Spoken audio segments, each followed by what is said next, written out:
Social Studies Games.us, Unit 2, Principles and Significant Documents. This is it. We are going to review. This is the last lesson of Unit 2 before we move on. And this is the last time. I know, like, oh my gosh, I've seen this slide a million times. Good. That's the point. I'm going to burn this into your eyeballs and into your brain that when you sleep, you will know this. That's how learning works, folks. Last final review, and we'll close out this unit. We focused on ideas and big documents. The fundamental political principles of those ideas influenced several significant documents. We only discussed 5. There are many, many more. And from those 5 documents and many, many more, we craft the United States Constitution. Those fundamental political principles. Start the timer. It's fine. I'm starting the timer a little bit late, so I will take a couple minutes off. I hear you out there. 13 minutes. We'll start from 13 minutes now. Make this one shorter. The first one is consent of the governed. What does that mean? It means the people are the source of the power. If we were to translate consent of the governed are the people. People, we are governed. They tell us what to do. I hate being told what to do. Yeah, but sometimes we need to be told what to do to make things better. Because when I tell you what to do, a lot of times what I'm telling you what to do is to keep you from hurting or messing with other people. So when I'm getting bossed around, it's good for you. When you're getting bossed around, it's good for me. That's how it works. Whatever. Consent. What does consent mean? Consent means permission. Permission of the people. People are the source of power. We give them permission to make rules and laws that help make America a great place to live. Limited government, you know what that means. The government cannot do anything at once. Its power is limited, and we limit it through a series of checks and balances, which we'll talk about the checks and balances in the next. What's a check and balance? We'll just think of balance. We balance the different branches of the government. They're all equal. They cannot abuse us. If one branch of government tries to abuse the people or the states, the other branches of government step in and say, no, you can't do that. And we created a system of checks and balances to make sure that. And why did we do that? Because when we created our government, one of our fundamental basic political government principle ideas, basic government idea, we're going to create a government. Well, one of the ideas that we want to use to create this government is we want a government that has a limited amount of power. We don't want a king. Democracy. Very simple. We'll make decisions through voting, but also remember parts of democracy there are other characteristics in democracy. People have individual rights and people are equal. Voting is the biggest and the most obvious part of democracy, but also remember equality is a big deal and individual rights. Rule of law, no one's above the law. We're all equal under the law. The first rule is we must follow the law. Before you have any of this, we all have to agree to one rule, and that is that we all will follow the law. If people are allowed to break the law, then you really don't have law. If you don't have law, then you don't have a constitution. And if you don't have a constitution, because the constitution is a big law, and if you don't have a constitution, then you don't have a government. And if you don't have a government, chaos. And then last, representative government. What is that? It's real simple. We elect representatives to make laws for us. We don't vote on every law. We don't vote on every issue. We vote for a representative, and then that representative votes for us to make decisions. It's just a practical way of making our government work. Those principles will be documented or written down in these documents. They influence the Constitution. 2 of them are English. That's the flag of England, if you've been wondering. The United Kingdom, the Union Jack. So let's talk about these documents really quickly. What did they say in the Magna Carta? What were the ideas listed in the Magna Carta? Rule of law, talked about that. The right to a trial, we have that in the U.S. today. And rich people have rights. Well, what? Well, you got to take baby steps, remember. Remember, in 1215, 800 years ago, no one had rights. So to go from no one having rights, we got to take a baby step. It's the rich, then it's the middle class, and then eventually it's everyone has rights. You got to start somewhere, folks. So again, rule of law, right to trial. The English Bill of Rights, the picture's too big. The English Bill of Rights in 1689. Again, English What did this say? Good question. What did it say? Separation of power. We have this today. We have 3 branches of government: legislative, executive, and judicial. In England, the first baby step, or the first step in this process was, all right, well, we'll create a parliamentary government and we'll create a king. Well, they didn't create a king, but they basically decided that power would be separated or divided between the king and the parliament or the Congress or the government. Limited government. The king could not do everything he wanted. Elections, freedom of speech, no torturing, and the right to bear arms. We have all of this today. We stole all of this from the English Bill of Rights. Hey, we like that. We're going to borrow those.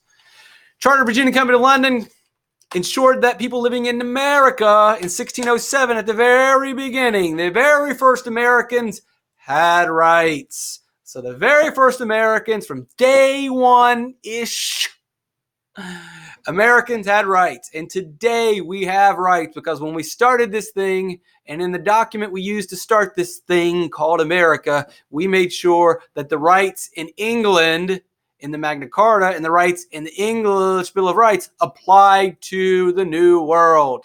They also established representative government. We just talked about that. You pick people to represent you. Next documents that we're going to talk about: the Declaration of Independence, 1776. It declared our independence from England. We started our own country. We gone. Grievances. We listed all the reasons why we gone. We separate. We declare our independence, and this is the why. These are all the complaints. It's a breakup letter. You got bad breath. I like your best friend. Blah, blah, blah, blah, blah. Equality. That's one of the grievances. Like, we think all men are created equal. There's that equal thing again. We're always talking about that equal thing. That's an American idea. All people are created equal under the law. Another part of that are unalienable rights. People are endowed by their creator. Basically, God gave us the right to life, liberty, and the pursuit of happiness. That was not created by the government. That was acknowledged by the government. Our Confederation first government is weak. We gained it weak on purpose because we were afraid of getting another king. We didn't want to give a bunch of power to the government, so we wouldn't let them tax. We wouldn't let them enforce the law. They couldn't tell the states what to do. There were no branches of government. There wasn't an executive branch. We created a really limited government because we didn't want another king. This failed. Learn from your mistakes. Those are your significant documents. Got to get moving. We're not going as fast as I wanted. U.S. Constitution, we talked about this. 3 parts of the U.S. Constitution: the preamble, the articles, the amendments. The preamble states the purpose and the goals of our government. The articles explains the structure of our government, and the amendments are the changes that we added later. This is the why we have a government, and this is the how our government does the stuff that it does. And this will be Unit 3. Our next unit will focus on the articles. The preamble. This is what we, the people, want, right? The preamble is the purpose of our government. Why we have a government. Why do we have a government? We wanted a government to form a more perfect union, which is basically get rid of the Articles of Confederation. It was too weak. Why do we have a government? We, the people, want justice, which is fair courts and laws. We, the people, want domestic tranquility. This is then. This is 50 years ago. This is today. The purpose of our government today, the goal of our government today is stated in the preamble. This is what we, the people, want. We, the people, are giving our power to the government. We are giving them permission to govern us. We are giving them permission to make laws. We are giving them permission to make decisions. We are giving them permission to make big decisions. Why are we doing this? Because we wanted a perfect union. They did that. Why are we doing this? Why are we giving them power? Because we want fair courts and laws, and they're the only people that can provide that for us. We want peace in the United States. Then, 100 years ago, 50 years ago, and today, we want common defense. We want to promote the general welfare, and we spent a video talking about how unique this phrase is and how people interpret it differently. Make our lives better. What's an example of making our life better? Medicaid. People get free health care. We, the people, are giving the government the power to do things. One of those things we want them to do is make our life better. This is argued over. What is good for some people is not good for others. And we debate this every day, and we have laws that change and go back and forth. Should we do this? One day we say, let's do it. And then 50 years later, say, we're not doing that anymore. And then 50 years later, oh, we're going to do that again. This will change because people's lives change, but always because we're usually divided down the middle. There's people that believe in one thing. There's people who believe in another thing. And these people might like it. These people might hate it. So it's hard to make a law that makes their life better and makes their life better. And these people argue and they debate. And that's what social studies is. It's trying to find a balance so that these people's lives aren't ruined and these people's lives aren't ruined. Their lives are probably going to be pretty bad, but as long as not everyone's not bad. You're never going to have a situation where everybody's doing good and raising the roof. Usually you're going to have situations where, I don't know, you just try not to do too much damage. Federalism is dividing power between state and national government. We have a federalist system today where the federal government has some power and authority and the state government has some power and authority. But as I alluded to, this branch of our federal government, our national government, or also called our central government, seems to have a lot of power, maybe too much power. But we can always balance that back out by changing the laws and changing the rules because we have the power. We, the people, can vote for different people to make different decisions in our representative government, and those representatives can start to give states more power. If you want, maybe you like a federalist system. It's up to you. Depends who you are and what you believe. Remember, federalism is the idea that federal laws apply to everyone. Does not matter what state you're in. When the national government or the federal government or the central government, right, those all mean the same thing. When they pass a law, it applies to everyone.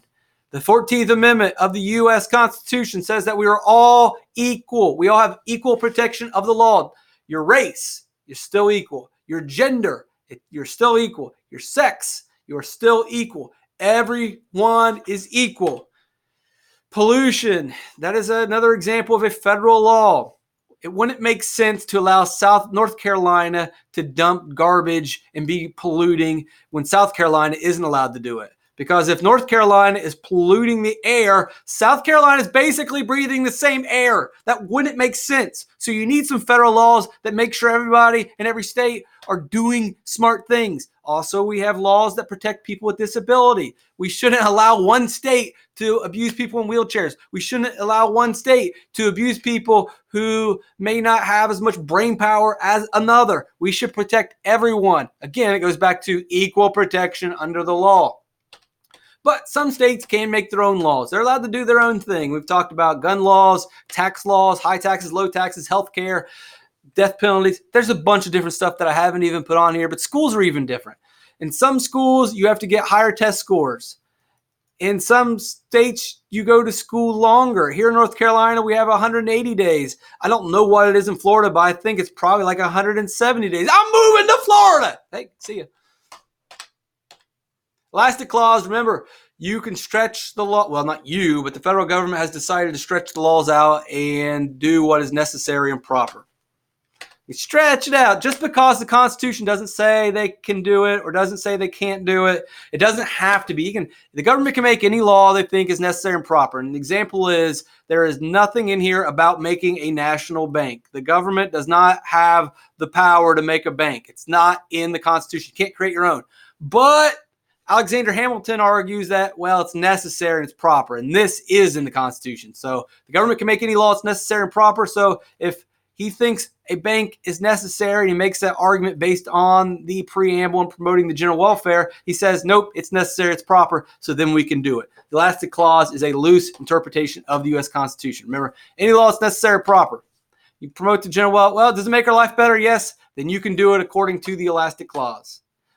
There won't be a test. There might be a test. I haven't decided. Should I give you a test? Hey, less than 15 minutes. How about that?